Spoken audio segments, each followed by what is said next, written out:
Bonjour chers frères et sœurs de l'Église du Lit Jésus, nous sommes aujourd'hui le lundi 14 février 2022 et je vous invite à méditer avec moi Matthieu chapitre 13 versets 1 à 23. Ce texte peut se diviser en trois.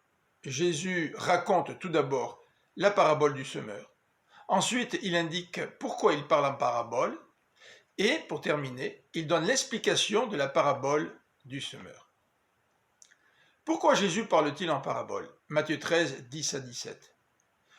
Jésus s'adresse à un peuple dont le cœur s'est endurci, qui ne s'est pas repenti. Nous avons déjà parlé des villes de Chorazine, de Bethsaïda et de Capernaum. Et Jésus parle en parabole pour ne pas être compris de ceux qui s'endurcissent. Mais Jésus parle aussi en parabole pour révéler à ses disciples les secrets du royaume des cieux. Ces derniers ne peuvent pas comprendre des paraboles par eux-mêmes. Ils ont besoin de l'explication du Maître. Par ce moyen, en utilisant des paraboles, Jésus veut aussi interpeller, remettre en question ses auditeurs, un peu comme Nathan l'a fait en utilisant une parabole, celle de la brebis, avec David. Et Jésus utilise les paraboles pour que ses auditeurs, qui le suivent, puissent comprendre, puisqu'il dit « que celui qui a des oreilles entende ». Verset 9. Revenons à la parabole du semeur, dans les versets 1 à 9 et 18 à 23. Jésus parle de 4 sols.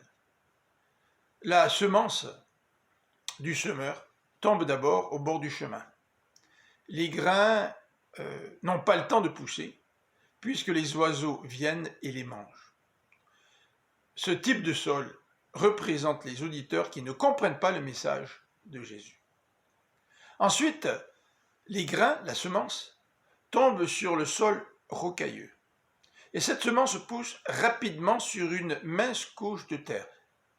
Et le soleil sort et finit par brûler rapidement ces petites pousses qui sèchent. Ce sol rocailleux représente les auditeurs qui acceptent la parole avec joie, mais quand surviennent les difficultés et les persécutions, ils abandonnent tout. Le semeur jette sa semence sur un troisième sol, et cette semence tombe au milieu des ronces, qui finissent par étouffer les jeunes pousses qui tentaient de grandir. Et ce sol représente ceux qui écoutent la parole, mais qui ne portent pas du fruit, à cause des soucis du monde et l'attrait trompeur des richesses.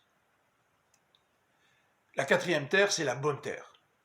Le semeur jette la semence dans la bonne terre, qui produit énormément de fruits.